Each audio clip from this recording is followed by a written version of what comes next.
Good morning, students. This is a third video lecture of the chapter the fundamental unit of life, the cell. Topics were covered: introduction, cell theory, shape and size of cell, type of cell. Today's topic is structure of cell. Today's topic is structure of cell. Okay, topic हम start करते हैं. Structure of cell. Structure of cell बहुत important है. Structure of cell को अगर देखें हम लोग तो सेल को जो स्ट्रक्चर होता है, सेल को मेनली 3 पार्ट में डिवाइड कर देता है. सेल के मेनली 3 पार्ट्स में हम डिवाइड कर देते हैं. कौन कौन से वो पार्ट्स होते हैं अगर हम लोग देखें, मान लेते हैं ये इस टाइप की ये सेल है. तो सेल के अंदर एक न्यूक्लियस होता है और न्यूक्लियस के चारों तरफ ये साइटोप्लाज्म प्रेजेंट होता है. तो हम लोग देखें तो सेल के सिर्फ 3 पार्ट हैं. 3 पार्ट को हम अलग अलग पढ़ेंगे. फर्स्ट हमारा सेल मेम्ब्रेन या आउटर मेम्ब्रेन जो होती है सेल मेम्ब्रेन होती है, और सेल वॉल प्लांट में होती है, एनिमल्स में नहीं होती है, तो हम इसको एक ही में कंसीडर करते हैं. नेक्स्ट होता है न्यूक्लियस. न्यूक्लियस जो होता है वो सेंटर में होता है. थर्ड होता है हमारा साइटोप्लाज्म. साइटोप्लाज्म जो न्यूक्लियस और सेल मेम्ब्रेन के बीच में जो भी लिक्विड, जो भी ऑर्गेनल्स प्रेजेंट होते हैं, जो भी मैट्रिक्स प्रेजेंट होता है, ये सारा जो होता है वो होता है साइटोप्लाज्म. जितने भी ऑर्गेनल्स होते हैं वो साइटोप्लाज्म में पड़े हुए होते हैं, एम्बेडेड होते हैं. ओके, तो हम इसको आपको एक सिंपल सी सेल दिखाते हैं. इस सेल में कुछ ऑर्गेनल्स भी दिए हुए हैं. अगर हम लोग इसको ऑब्जर्व करें तो इसके भी 3 पार्ट आपको दिखाई देंगे जो बेसिकली होंगे. इनको हम स्टेप बाय स्टेप पढ़ेंगे. फर्स्ट आपका देखिए जो ब्लू कलर की दिखाई दे रही है, ये एक्चुअली इस सेल का इनवलप होता है, कवरिंग होती है. उसको बोलते हैं सेल मेम्ब्रेन या प्लाज्मा मेम्ब्रेन भी बोलते हैं उसको. और इसके ऊपर एक पाई जाती है, वो सिर्फ प्लांट्स में होती है, उसको बोलते हैं सेल वॉल. यानी सेल मेम्ब्रेन दोनों में होती है, plant cell as well as animal cell.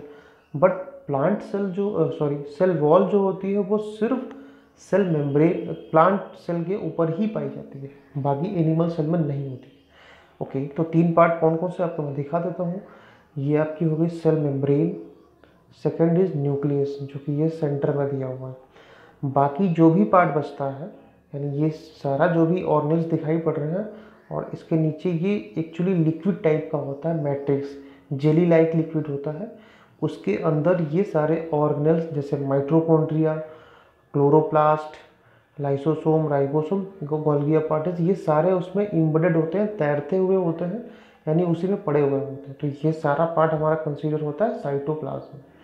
Okay, तो हम इन तीनों टॉपिक को स्टेप बाय स्टेप स्टडी करते हैं. Okay, first is cell membrane. बहुत इंपॉर्टेंट है सेल मेम्ब्रेन और प्लाज्मा मेम्ब्रेन. इसकी इंपॉर्टेंट एग्जाम में पूछी जाती है, यानी इंपॉर्टेंट इतना होता है, एग्जाम में कई बार पूछा गया है. और ये आपका जब तक कि अगर आप बायोलॉजी से जुड़े रहेंगे तो ये आपके टर्म्स सामने आपके आते रहेंगे. Okay, plasma membrane. Plasma membrane का तो पहले आप समझ लें कि कैसी होती है प्लाज्मा मेम्ब्रेन. अगर आप लोग देखते हो, अगर आपने कभी ओनियन को हाथ से छीला हो तो ओनियन के ऊपर एक हल्की सी लेयर पाई जाती है. तो कुछ उस तरीके से लेयर होती है जो सेल के ऊपर पाई जाती है. और अगर आप कभी एग्स को उनको अगर उनका जो स्केल होता है यानी छिकला होता है उसको अगर हटाया हो तो उसके ऊपर एक हल्की सी लेयर होती है, तो वो भी प्लाज्मा मेम्ब्रेन ही होती है. तो कुछ वो मेम्ब्रेन हालांकि बहुत हमें हाथ से दिखाई पड़ जाती है, उसको हम टच कर सकते हैं. बट जो सेल होती है, सेल बहुत छोटी होती है, उसको हम देख नहीं सकते, लेकिन उसके चारों तरफ भी वही टाइप की मेम्ब्रेन प्रेजेंट होती है. उसको बोलते हैं plasma membrane. Plasma membrane is a covering of cell that separate the content of the cell from the external environment. यानी एक तरीके से जो एक्सटर्नल इन्वायरमेंट होता है वो जितने सेल के अंदर कंटेंट प्रेजेंट होते हैं, जो भी चीज़ें प्रेजेंट होती हैं उनको हम कंटेंट बोलते हैं. जो भी चीज़ें प्रेजेंट होती हैं वो उनको एक तरीके से कवरिंग बना कर रखती है, अंदर रखती है. It is a living part of the cell. ये लिविंग होता है and is present in the cell of plant, animal and microorganism. यानी जितने भी सेल्स वो सेल्स हैं सब में प्लाज्मा मेम्ब्रेन प्रेजेंट होती है, एनिमल सेल और plant cell. It is a very thin, delicate, elastic and selectively permeable membrane. Selectively permeable का मतलब यहाँ पे होता है कि जो चीज़ें सेल के अंदर रिक्वायर्ड होती हैं, जिनको जाना होता है, सिर्फ वही जाएंगी, दूसरे सब्सटेंस अंदर नहीं जा सकता है. यानी सेलेक्टिवली जो उसको सेलेक्ट करेगी अंदर जाने के लिए, सिर्फ वही इंटर हो सकते हैं। और ये मोस्टली प्रोटीन और लिपिड की बनी होती है, मोस्टली प्रोटीन एंड लिपिड की बनी होती है। It is composed of lipid and protein. अब मैं इसका एक आपको हाईली जूम डायग्राम दिखाता हूँ।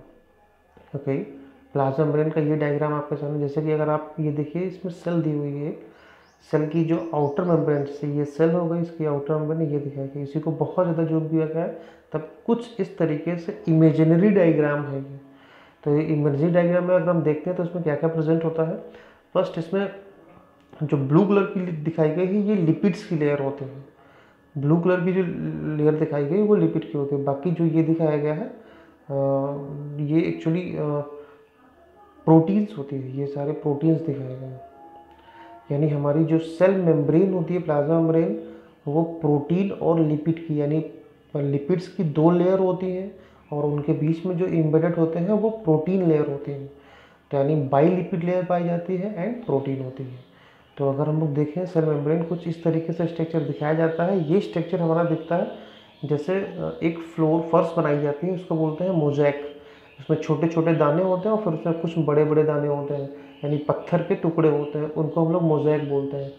तो उसको कंपेयर किया गया था कई साइंटिस्ट, उसको जब स्टडी हुई तो एक मॉडल दिया गया था, यानी प्लाज्मा मेम्ब्रेन का फ्लूइड मोज़ेक मॉडल। तो फ्लूइड मोज़ेक मॉडल इसलिए दिया गया था कि वो इस तरीके से दिखाई पड़ता है, फ्लूइड मोज़ेक के तरीके, जैसे फर्श होती है, फर्श में भी ये बड़े बड़े पत्थर से दिखाई पड़ते हैं, जैसे ये दिखाई पड़ रहा है, बाकी छोटे छोटे जो दाने पड़े होते हैं वो यहाँ पे दिखाई पड़ता है। तो कुछ उस तरीके से, इसलिए उसको कंपेयर किया गया था, इसलिए उसका नाम दिया गया फ्लूइड मोज़ेक मॉडल। तो ये हमारा डायग्राम हो जाता है प्लाज्मा मेम्ब्रेन का।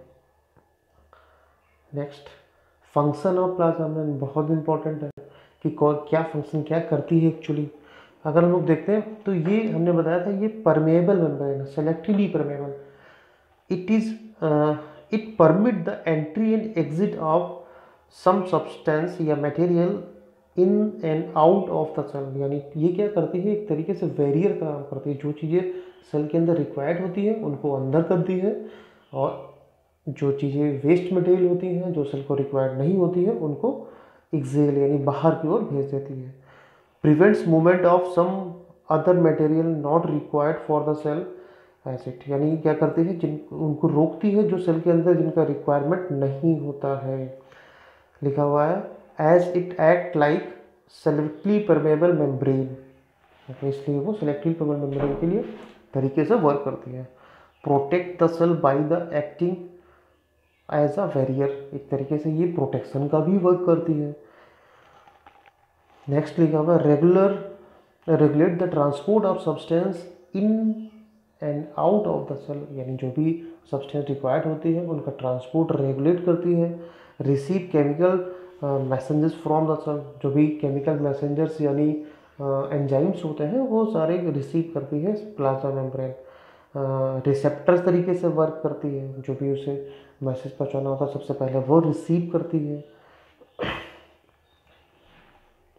And mobility, secretion and absorption of the substance, यानी मोबिलिटी में भी हेल्प करती है उसको मूविंग में, एंड सेक्रीशन को सब्सटेंस को भी सेक्रीट करती है, एंड एब्जॉर्प्शन बाकी सब्सटेंस को एब्जॉर्ब भी करती है। तो ये हमारे फंक्शंस होते हैं प्लाज्मा मेम्ब्रेन के, बहुत इंपॉर्टेंट है। प्लाज्मा मेम्ब्रेन का स्ट्रक्चर एंड फंक्शन, ये आप एक बार इसको बनाएं और इसके फंक्शन कॉपी पर लिख के रिवाइज करें ताकि आपको आगे कोई भी प्रॉब्लम ना हो। तो नेक्स्ट टॉपिक हमारा रहेगा डिफ्यूज़न। डिफ्यूज़न भी एक तरीके से डिफ्यूज़न एक प्रोसेस होता है, और डिफ्यूज़न ऑस्मोसिस ये प्लाज्मा मेम्ब्रेन के द्वारा परफॉर्म होता है। तो ये हम आपको नेक्स्ट वीडियो में समझाते हैं, तब तक के लिए आप इसको रिवाइज करें और अच्छे से समझें। Thank you so much.